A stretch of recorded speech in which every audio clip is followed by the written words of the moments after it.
बिस्मिल्लाहिर्रहमानिर्रहीम अस्सलामु अलैकुम वरहमतुल्लाहि वबरकातुहू। उम्मीद करता हूँ कि सब स्टूडेंट्स खैर वाफ़ियत से होंगे। आज की वीडियो का टॉपिक है fundamental of complex analysis by doctor Mohammad Iqbal, chapter number 1 की एक्सरसाइज। चैप्टर नंबर 1 जो है वो लिमिट्स के हवाले से कुछ चीज़ें जो हैं वो हम ऑलरेडी डिस्कस भी कर चुके हैं क्लास में, और आज की वीडियो में हम इंशाल्लाह इसकी एक्सरसाइज सॉल्व करेंगे, जो कि छोटी सी एक्सरसाइज है। 5 क्वेश्चंस हैं और स्टार्ट करते हैं क्वेश्चन नंबर 1 से। तो क्वेश्चन नंबर 1 है हमारे पास, जिसमें हमसे पूछा है कि determine the set of values of z where the given function is continuous. कुछ फंक्शंस गिवन हैं, आपसे पूछ रहा है कि वो कॉन्टीन्यूस हैं या नहीं है। तो मैं इसके 2 पार्ट करवा देता हूँ, बाकी आप खुद करेंगे। पहला हम करते हैं इसका दूसरा पार्ट। दूसरा पार्ट क्या है, आपको फंक्शन गिवन है w, जो कि इक्वल है z plus 4 iota over z square plus 9 के। ठीक है, अब हमने बताना है कि ये फंक्शन कौन से पॉइंट्स पे कॉन्टीन्यूस है और कौन से पॉइंट्स पे कॉन्टीन्यूस नहीं है। बेसिकली चेक करेंगे हम इसको। सबसे पहले देखें, फंक्शन जो है वो कॉन्टीन्यूस कब होगा कि जब उसके डेरिवेटिव जो हैं वो एग्जिस्ट करते हों, वो इनफाइनाइट ना हो किसी भी एक ऐसे पॉइंट के ऊपर। तो अगर तो ये 1/0 की शेप में होगा तो ये तो इन्फिनिटी आ जाएगा। तो नीचे जो टर्म है वो ज़ीरो नहीं होनी चाहिए, तो वो ज़ीरो किस सूरत में होगी, जेड स्क्वायर प्लस 9 को इक्वल टू ज़ीरो पुट करें। तो यहाँ से जेड स्क्वायर जो है ये आपका आ जाएगा -9। ठीक हो गया। अब इसी पे जब आप स्क्वायर लेंगे, स्क्वायर रूट लेंगे, तो ये आ जाएगा -9 पे स्क्वायर रूट, ये तो कट जाएगा। तो ये जो है ये क्या आएगा, प्लस माइनस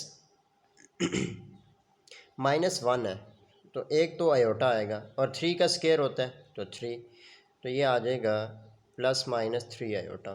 तो ये फंक्शन जो है वो ऑल z के लिए कॉन्टीन्यूस है एक्सेप्ट +-3 आयोटा। अगर हम +-3 आयोटा को निकाल दें तो उसके अलावा हर पॉइंट के ऊपर ये फंक्शन जो है वो क्या होगा, कॉन्टीन्यूस होगा। सिर्फ +-3 आयोटा इसमें शामिल नहीं है। इसी तरह जो फोर्थ पार्ट जो है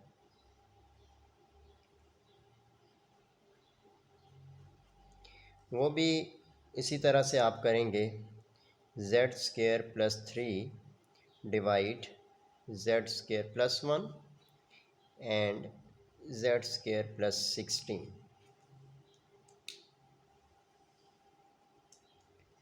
सबसे पहले तो नीचे वाली टर्म दोनों को लेट कर दें। अब देखें दो फैक्टर्स हैं नीचे, तो यहाँ पे z square plus 1 equal to 0 होगा और z square plus 16 equal to 0 होगा। तो यहाँ से जेड स्क्वायर क्या आ जाएगा, प्लस है तो -1, और z जो है ये आ जाएगा प्लस माइनस आयोटा, और यहाँ से z square is equals to -16 and z is equals to +-4 iota. तो ये भी पॉइंट, ये चार जो हैं ऐसे पॉइंट्स हैं, एक प्लस माइनस आयोटा, 2 पॉइंट ये हो गए, +-4 आयोटा तो 2 पॉइंट ये हो गए। तो ये टोटल 4 पॉइंट्स के ऊपर जो आपका फंक्शन है वो कॉन्टीन्यूस नहीं है। इनके अलावा जितने भी फंक्शंस या जितने भी पॉइंट्स जो हैं उनके ऊपर ये फंक्शन जो है वो कॉन्टीन्यूस होगा। सो ये आंसर तो आपके जो क्वेश्चंस हैं उनके सामने ही लिखे हुए हैं, आप देख लेना। इस पे हम मज़ीद टाइम नहीं लगाएंगे, इजी से क्वेश्चंस हैं, कोई इसमें मुश्किल चीज़ नहीं है। अब आते हैं क्वेश्चन नंबर 2 की तरफ।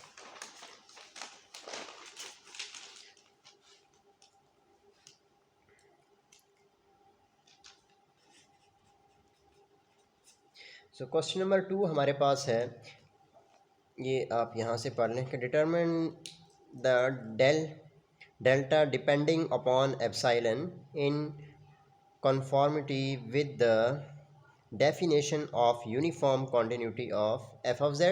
आपको एक फंक्शन गिवन है, आपने फाइंड क्या करना है, डेल्टा फाइंड करना है जो डिपेंड कर रहा हो एप्सिलॉन के ऊपर। ठीक है, इतनी सी चीज़ है कि आप डेल्टा फाइंड करेंगे जो डिपेंड करेगा, किस पे डिपेंड करेगा, एप्सिलॉन के ऊपर। तो पहले मैं फंक्शन जो है वो लिख देता हूँ, f of z is equals to z square minus one for mod of z is less than और इक्वल्स टू 4। आपने डेल फाइंड करना है इन टर्म्स ऑफ एप्सिलॉन। ठीक है, तो सबसे पहले आपका जो फंक्शन है f of z is said to be uniformly, ये जो मैं लिख रहा हूँ ये आपको क्वेश्चन में गिवन है, continuous in domain D if for epsilon is greater than 0 it is possible to find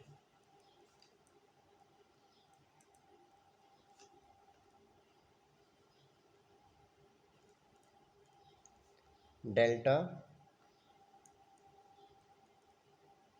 depends on epsilon such that कि जो फंक्शन एफ ऑफ जेड है ये कॉन्टीन्यूस फंक्शन है अपने डोमेन में, और हम epsilon is greater then epsilon जो है, sorry epsilon is greater than zero, zero से बड़ा जो एप्सिलॉन है जितने भी बड़े हों, एक है तो इसका मतलब सारे इसके लिए पॉसिबल होंगे। It is possible to find, हम फाइंड क्या करेंगे, डेल्टा जो कि एप्सिलॉन के ऊपर डिपेंड कर रहा होगा। तो by definition f of z one minus f of z two is less than epsilon, और z one minus z two जो है ये क्या है, लेस देन डेल्टा है। For every pair of points z1 and z2 के हर z1 और z2 के लिए है। अब हम क्या करने वाले हैं, f of z1 minus f of z2 is equals to, देखें f ऑफ z1 फंक्शन क्या है, f ऑफ z क्या है, z स्केयर माइनस वन, तो इसकी जगह इसकी वैल्यू पुट करें तो ये आ जाएगा z स्केयर माइनस वन, लेकिन यहाँ पर z1 है तो ये z1 आ जाएगा, माइनस एफ ऑफ z2, तो वन की जगह टू आ जाएगा, बाकी as it is minus one, brackets हटा दें, माइनस अंदर मल्टीप्लाई हो जाएगा, z1 square minus one minus z2 square plus one, ये माइनस माइनस प्लस हो जाएगा, ये कट जाएंगे तो आपका जो आंसर आएगा वो है z1 स्केयर माइनस z2 का स्केयर। अब देखें ये आपके फार्मूले की शेप बन रही है a square minus b square, तो ये किसके इक्वल होता है, z1 माइनस z2 और z1 प्लस z2, इनको आप अलग अलग भी करके लिख सकते हैं, z1 माइनस z2, या पहले प्लस को लिख लें बाद में माइनस को लिख लें, minus z2।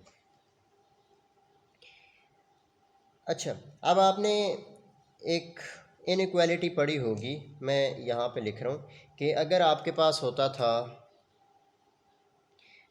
x1 plus x2, ठीक है, और हम इसको यूँ लिखते थे इज़ ग्रेटर देन और equals to x1 plus x2, जब हम इन पे अलग अलग मॉड डालते थे तो ये इनइक्वालिटी का साइन आ जाता था। इसी तरह ये ग्रेटर देन और इक्वल टू हो जाएगा, कब होगा, जब हम z1 पे अलग मॉड कर देंगे प्लस z2 पे अलग मॉड कर देंगे, और इसको आपने नहीं छेड़ना, ये जो है इसको एज इट इज़ रख दें।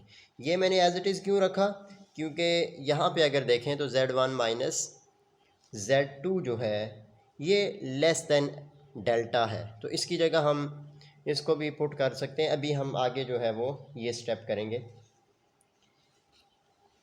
तो अब देखें क्वेश्चन में आपको गिवन है कि मॉड ऑफ z क्या है, लेस देन और इक्वल्स टू 4 है, तो मैं यही वाली पिछला एक स्टेप दोबारा लिख रहा हूँ, z1 plus z2 z1 minus z2, यहाँ पे मैंने कुछ भी नहीं किया, सिर्फ जो है वो पिछली वाली टर्म ये वाली जो टर्म थी, लास्ट स्टेप जो था वो एज इट इज़ उठा के यहाँ पे रखा है। अब आप अगर देखें तो for Z mod of z is less than और इक्वल्स टू 4, तो मॉड ऑफ जेड की सबसे ग्रेटर देन मतलब कि बड़ी से बड़ी वैल्यू क्या हो सकती है, ठीक है, तो वो तो 4 है, मतलब कि इक्वल टू 4 है, बाकी तो इससे लेस होंगी, तो इसकी जगह हम 4 रख सकते हैं और ये भी जो है 4 आ जाएगा, ठीक है। और Z1 माइनस Z2 जो है उसको एज इट इज़ रख दें और फिर अगले स्टेप में हम डेल्टा रखेंगे, तो इसी में आप इसको डेल्टा रख सकते हैं, नहीं तो इस स्टेप में एज इट इज़ रखें, अगले स्टेप में डेल्टा पुट कर दें, तो मैंने यहाँ पर ही कर दिया लेस दैन और इक्वल्स टू 8 डेल्टा। अब ये चीज़ जो थी वो इक्वल किसके है, ठीक है, वो अब हमने चेक करना है। सो अब अगेन मैं यहाँ पर आ रहा हूँ, ये वाली जो इक्वेशन हमने लिखी थी कि F of Z1 minus f of Z2 is less than epsilon, ठीक है, तो इस पूरे टर्म की जगह मैं एप्सिलॉन पुट कर सकता हूँ, लेस देन है, इक्वल टू नहीं है, लेकिन हम लेस देन अगर पुट करेंगे, अगर इससे मैं लेस देन पुट कर रहा हूँ तो इससे तो कोई फ़र्क नहीं पड़ेगा, अगली जो टर्म हमारी ये वाली जो टर्म है इसको कोई फ़र्क नहीं पड़ेगा। वजह क्या है, क्योंकि ये ग्रेटर देन है, जब हम कोई लेस वैल्यूज़ पुट करेंगे तो ये तो मज़ीद स्ट्रॉन्ग होती जाएगी, मज़ीद बढ़ती जाएगी, इनमें डिफरेंस जो है वो मज़ीद बढ़ जाएगा। बाकी जो ये वाली जो बात थी Z1 माइनस Z2 वो भी यही है, Z1 minus Z2 is less than epsilon delta, so Z1 minus Z2 जो है ये लेस दैन डेल्टा है, ठीक है। अगर हम कोई ग्रेटर वैल्यू पुट करेंगे, इससे मैंने बड़ी वैल्यू पुट की है, ये वाली इससे बड़ी वैल्यू मैंने यहाँ पर पुट की है, तो उससे भी कोई इशू नहीं होगा। सो यहाँ पर हमारा था F of Z1 minus f of Z2, तो इसकी जगह हम एप्सिलॉन पुट कर देंगे, जब एप्सिलॉन पुट करेंगे तो ये वाली वैल्यू मज़ीद इस्तेमाल हो जाएगी, इज़ इक्वल्स टू 8 एप्सिलॉन, ठीक है। तो आप इस ग्रेटर देन और इक्वल टू के साइन को अगर हटाना चाहें तो हटा भी सकते हैं, ज़रूरत नहीं है वैसे। Epsilon minus 8 delta is equals to 0, so greater than भी अगर लिखना चाहें तो लिख सकते हैं, लेस देन लिखना चाहें तो लिख सकते हैं। So epsilon is equals to 8 delta, और यहाँ से आप वैल्यू हमें क्या पूछी थी डेल्टा की, सो डेल्टा क्या आ जाएगा, एप्सिलॉन डिवाइड 8, और यही वाली वैल्यू हमने फाइंड करनी थी कि आपने डेल्टा फाइंड करना था इन टर्म्स ऑफ एप्सिलॉन। सो ये आपका क्वेश्चन जो है यहाँ तक कंप्लीट हो जाता है। अब हम आते हैं अपने तीसरे क्वेश्चन की तरफ। अब अगर तीसरा सवाल देखें तो वो जो है क्वेश्चन नंबर 3 और क्वेश्चन नंबर 5 ये मिलते जुलते ही हैं, जस्ट आपने W का जो है वो डेरिवेटिव लेना है। तो तीसरा क्वेश्चन मैं लिखता हूँ, क्वेश्चन नंबर 3, फाइंड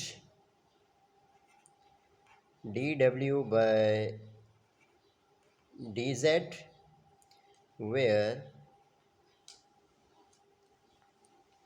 अब W फंक्शन हमें गिवन है, W का फंक्शन क्या है, 1/3 z square minus 1/3 z cube power 4।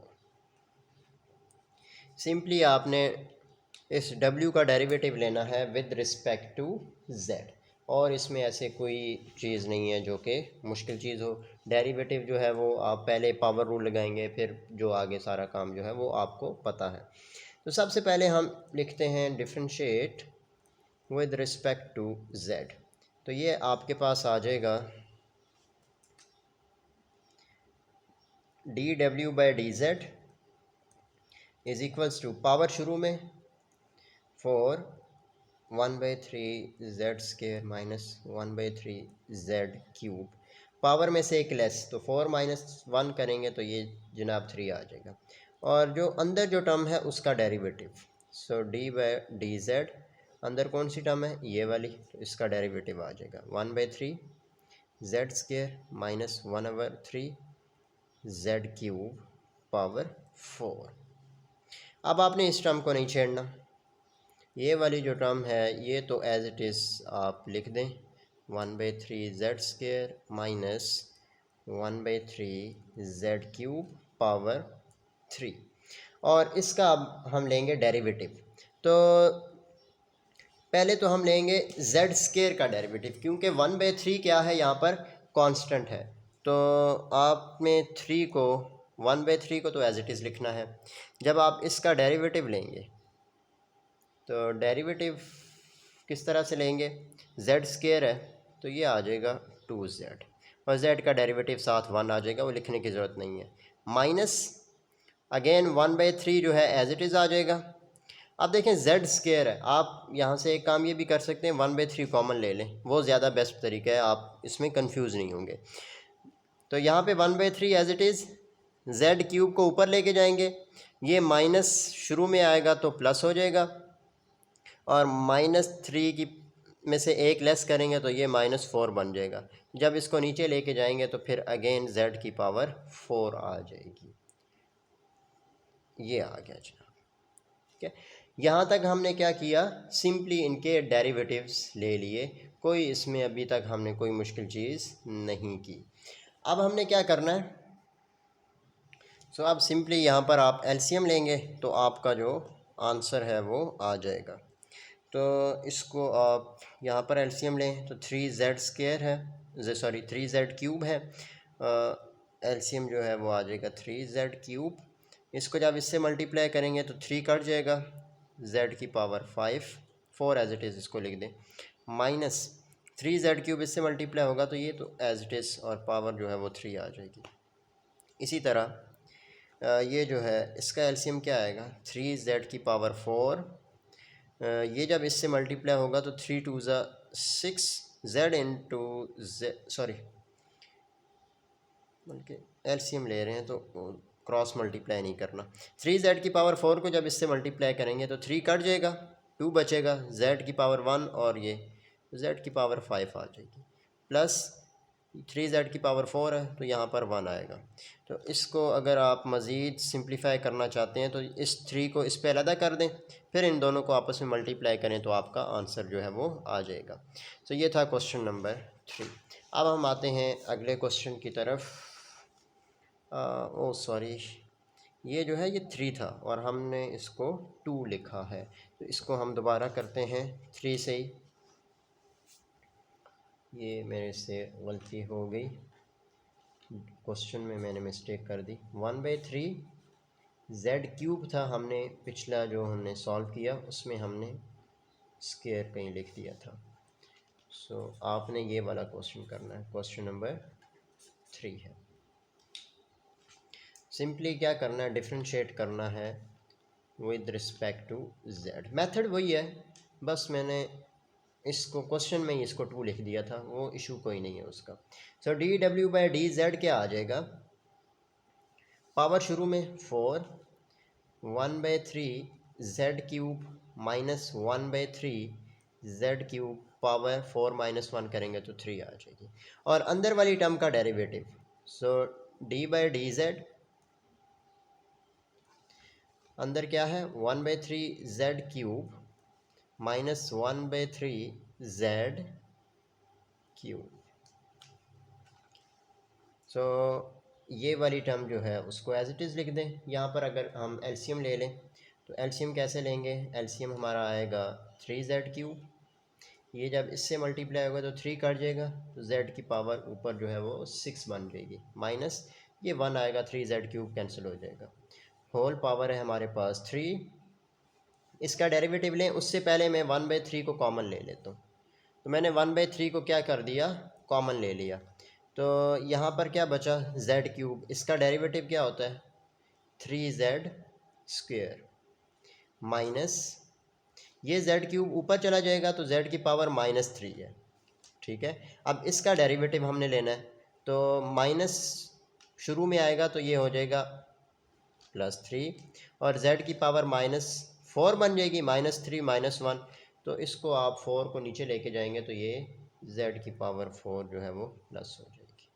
अब इस 3 को कॉमन लेंगे तो आप इस वाले 3 से इसको कैंसिल कर दें, तो ये आ जाएगा 4 z की पावर 6 -1 की पावर 3 डिवाइड 3 का क्यूब क्या होता है 27, और z क्यूब तो ये 9 हो जाएगा, 3 ये, तो इनको जब आप मल्टीप्लाई करेंगे तो 9 बन जाएगा। अब हम अगले स्टेप, तो ये 3 तो यहाँ से जब आप ऊपर से कॉमन लेंगे 3 तो कैंसिल हो जाएगा, तो इसको लिखने की ज़रूरत नहीं है। और यहाँ पर एलसीएम आएगा z की पावर 4 और 3 ख़त्म हो गया है, यहाँ पे 1 है, तो ये आ जाएगा z की पावर 6 प्लस 1। अब इसको आप इसके साथ बेसिस सेम है, पावर ऐड हो जाएंगी, सो 4 z की पावर 6 माइनस 1 की पावर 3 z की पावर 6 प्लस 1 डिवाइड 27 z की पावर 9 प्लस 4, तो ये आपके पास 13 बन जाएगा। सो ये जो है ये आपका आ गया dw/dz। तो यही आपने फाइंड करना था। इसको बुक में उन्होंने यूँ लिखा है 4 आवर, इस अपने क्वेश्चन को अरेंज करके आंसर को अरेंज करके लिख दें, तो 4 डिवाइड 27 z की पावर 1/3 z की पावर 6 माइनस 1 की पावर 3 और z की पावर 6 प्लस 1, ये आपका आंसर आ जाएगा। सो ये था आपका क्वेश्चन नंबर 3।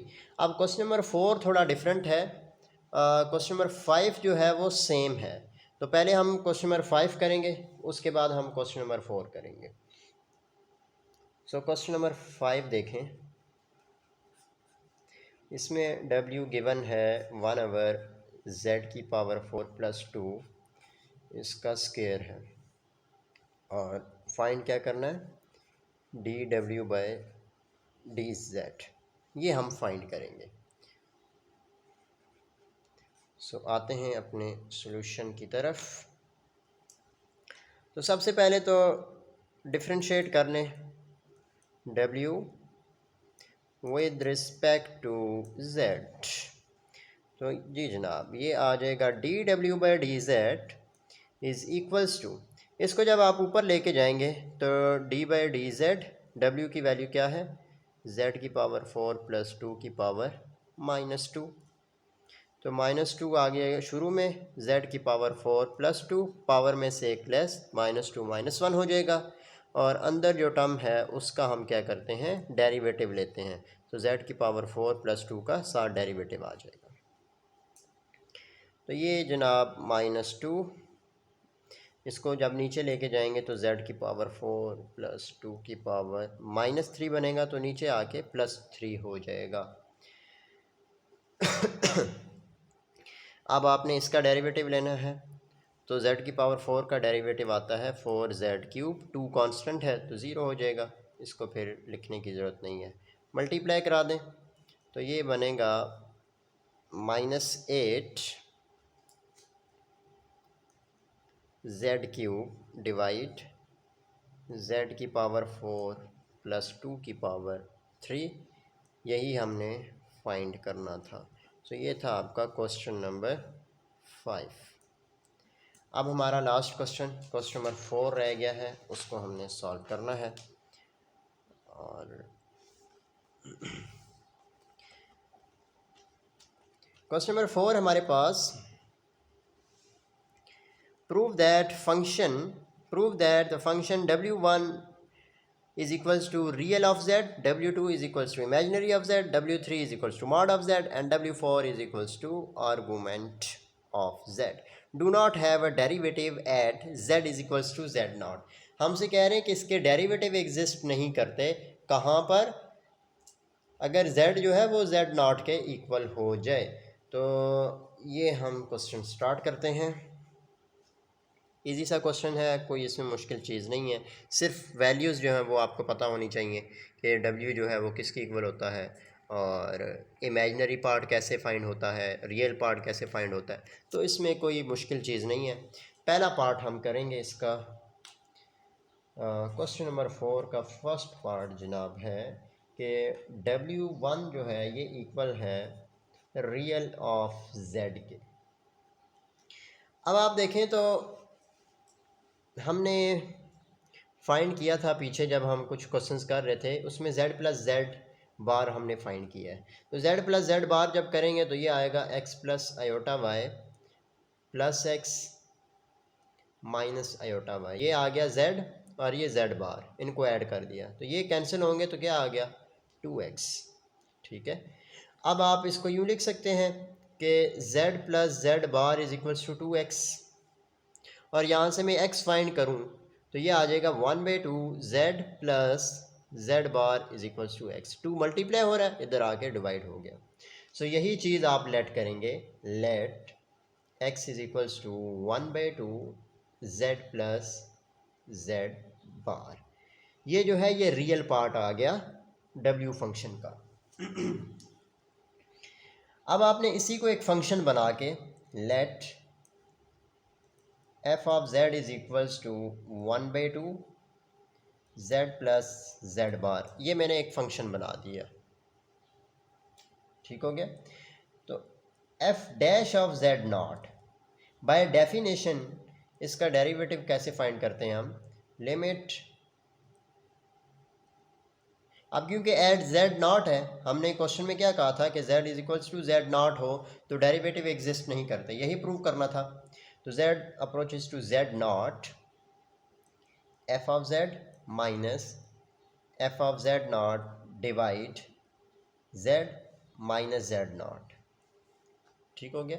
अब आप इसमें वैल्यूज पुट करें तो limit z approaches to z not, f of z क्या है 1/2 z plus z bar minus f of z not क्या है 1/2, सेम यही होगा, सिर्फ फ़र्क क्या है कि z की जगह z नॉट आता जाएगा, z bar divide z minus z not को नहीं छेड़ना, एज इट इज़ इसको रहने दें। ऊपर इसलिए किया क्योंकि फंक्शन थे, हमें पता थे, नीचे वैल्यूज़ हमें z और z नॉट की वैल्यूज़ नहीं गिवन तो हमने उसको एज इट इज़ ही रखा है। अब ऊपर से तो 1/2 कॉमन ले लें तो limit z approaches to z not, तो 1/2 आ गया जनाब कॉमन, तो अंदर क्या बचेगा z plus z bar, minus को अंदर मल्टीप्लाई करें तो minus z not minus z naught पे बार आ गया, divide z minus z not. कोई चीज़ ऐसी तो है नहीं कि जो हमें कैंसिल होती हुई नज़र आए ऊपर अगर देखें तो। यहाँ पर हम एक फंक्शन एक अलग से एक फैक्टर बनाने जा रहे हैं। वो फैक्टर कैसे बनाएंगे, नीचे देखें z माइनस जेड नॉट है, 1/2 को एज इट इज़ रखें, z minus z not, first और थर्ड को मैंने एक साथ लिख दिया, और इसको एक साथ लिख दें, plus z bar minus z naught पे bar divide z minus z naught. यहाँ तक क्लियर है। अब क्या करना है, इसको इसके नीचे अलग लिख दें, इसके नीचे अलग लिख दें। So limit z approaches to z not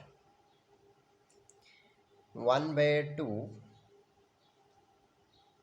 z minus z naught divide z minus z naught plus z bar minus z bar naught divide z minus z naught. इन पे यूँ लाइन लगा दें, ये ना हो कि 2 बन जाए, मैं जल्दी जल्दी में कर रहा हूँ, ये बेसिकली z ही है, कोई अगर बीच में 2 बना हो तो वो आप ऊपर से फॉलो कर रहे हैं तो समझ जाना, ये ना हो कमेंट में आप कहते जाएं कि सर आपने तो z को 2 लिख दिया। ये साथ साथ चीज़ें फॉलो करते जाएं। तो ये f dash of z not क्या आ जाएगा, लिमिट टू z नॉट 1/2, यहाँ पे बचेगा 1 minus z bar minus z naught पे बार है, और नीचे है z माइनस जेड नॉट।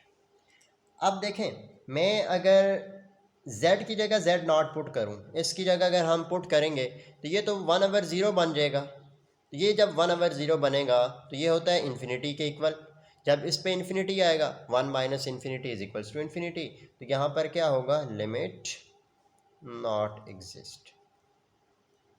यहाँ पर आप ये भी कह सकते हैं कि डेरिवेटिव्स जो हैं वो एग्जिस्ट नहीं करते, F dash of z not जो है वो पॉसिबल नहीं है कि उसको हम सॉल्व कर सकें। अब आ जाते हैं हम, बल्कि इस पे आप लास्ट में लिख लें, so w is equals to r of z is not differentiable.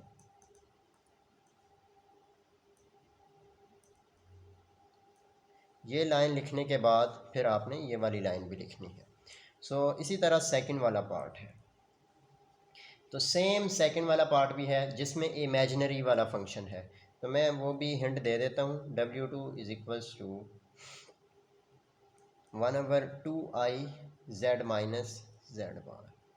ठीक है, सेम जैसे ये हमने किया था ना z प्लस जेड बार, अब z माइनस जेड बार करेंगे तो आपके पास ये वाला फंक्शन जो है वो इस शेप में आ जाएगा। इसको बल्कि ये मैंने W2 जो है वो क्वेश्चन ये है imaginary of z minus z not, और फिर आप x जो है वो आपका ये आएगा 1/2 आयोटा z माइनस जेड बार। फिर उसके बाद आप इसी को एक फंक्शन बनाएंगे 1/2 आयोटा z माइनस जेड बार। फिर आपने f dash of z not, वही वाली definition, f of z minus f of z not divide z minus z not, उसी तरह से वैल्यूज़ पुट करते जाएंगे। तो एंड में आप ये कह देंगे कि जो डेरिवेटिव है f of z, f dash of z, वो एग्जिस्ट नहीं करता। इसी तरह जो आपका थर्ड पार्ट जो है जिसमें है W3, ये आपने कंप्लीट करना है। ठीक है, अब W3 में आपने क्या करना है, मॉड ऑफ z है तो ये किसके इक्वल होता है, z हमें पता है x प्लस आयोटा y के, और इसका जब मॉड लेंगे तो ये तो आता है x का स्क्वायर प्लस y का स्क्वायर। और इन पे भी अगर हम x y दोनों जो हैं, क्योंकि z अप्रोच करता है z नॉट को, तो इन पे जब वैल्यूज़ पुट करेंगे तो वो भी इसी तरह से ही आएंगी। ठीक है, तो वो भी एग्जिस्ट नहीं करते, इनके डेरिवेटिव जो है वो एग्जिस्ट नहीं करेगा। इसी तरह लास्ट वाला पार्ट जो है वो है आर्गूमेंट्स पे है। हाँ जी, W4 is equals to argument of Z do not have derivative at Z is equals to Z not. इसी तरह जब आप Z नॉट पे उसका डेरिवेटिव लेंगे तो वो भी एग्जिस्ट नहीं करेगा। उम्मीद करता हूँ कि ये आपको क्वेश्चन नंबर 4 जो है वो क्लियर हो गया होगा, और यहाँ से कोई एक शॉर्ट क्वेश्चन पेपर में आ सकता है। तो आज की वीडियो में इतना ही, नेक्स्ट वीडियो में इंशाल्लाह हम अगले चैप्टर की एक्सरसाइज सॉल्व करेंगे। आज की वीडियो में हमने चैप्टर नंबर 1 कंप्लीट एक्सरसाइज जो है वो सॉल्व की है। जो कुछ चीज़ें रह गई हैं वो आप कंप्लीट कर लीजिएगा। अगर कोई इशू हो तो इंशाल्लाह हम नेक्स्ट वीडियो में कवर करने की कोशिश करेंगे। अगली वीडियो में मुलाकात होगी आपसे, तब तक के लिए अल्लाह हाफिज़।